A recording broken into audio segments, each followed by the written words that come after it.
hapon mga kachurba. Kumain na ba kayo? Mainit, no? Masaya ako. Simulang Lunes. Ang saya ko dahil. Maliliit lang naman ang kaligayahan ko dahil. Oo, syempre, sa tagal din na pinaghirapan ko yan. Parang pinangarap ko rin na magkaroon. Oh, di ba? Ayan, kaligayahan natin. Bawat isa, may kanya-kanyang kaligayahan. Yung tipong paghihirapan mo talaga ng sobra. Kahit maliliit lang na halaga. At maliliit na pangarap mo, di ba? Kasi alam mo, sa totoo lang, ako, ang pinakakaligayahan ko nung nagkaroon ako ng maliit na halaga, ito talaga ang kaligayahan ko dahil. Oh. Masayang masaya talaga magkaroon ng sala. Yung tipong mararamdaman mo na, ay, nandito ako sa bahay.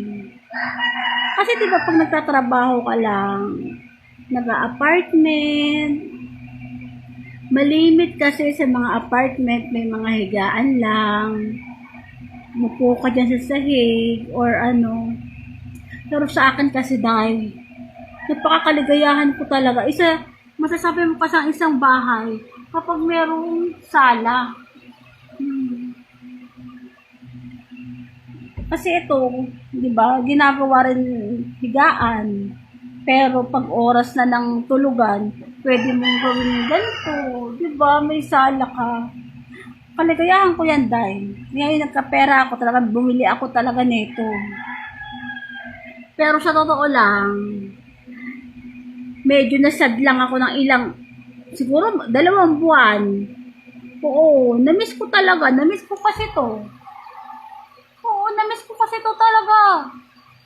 Kasi, si kapatid ko, si Tabachingching, 2 months ata siya naging panggabi. O dahil, syempre, pag panggabi siya, uuwi siya ng umaga. Kaso sa umaga, kailangan niyang matulog.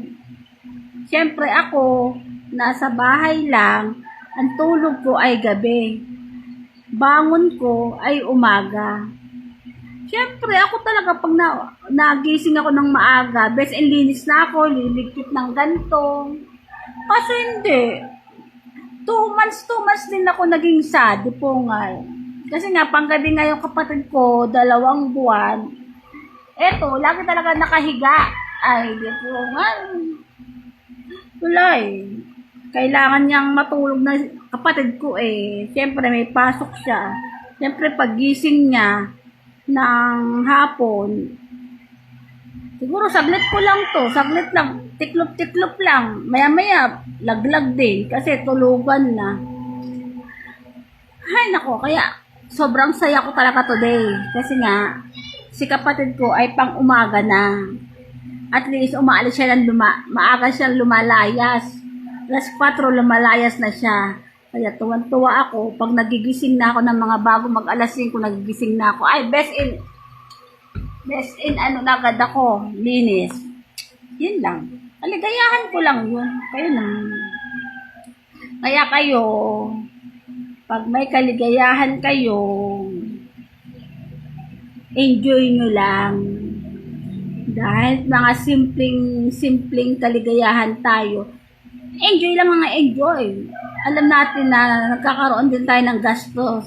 Pero maliit lang halaga. Pero napaka-importante na kasi ito kaligayahan. Parang ako, ito kaligayahan ko to. Pwede matulog, pwede maupo. Diba?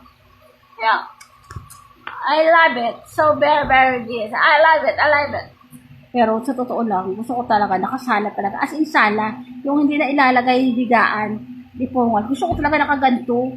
O, di ba? At least, chismis-chismis man sa pag-chismis-chismis sa cellphone. At least, sa upuan lang. Hindi lagi nakahiga dahil. Ayoko kasi lagi nakahiga. Kasi pag nandiyan ang sisi ko, si kapatid ko, lagi nakahiga, di po.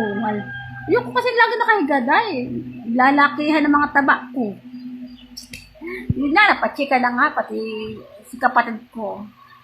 Kinismis ko na, syempre wala siya, bala siya. Wala.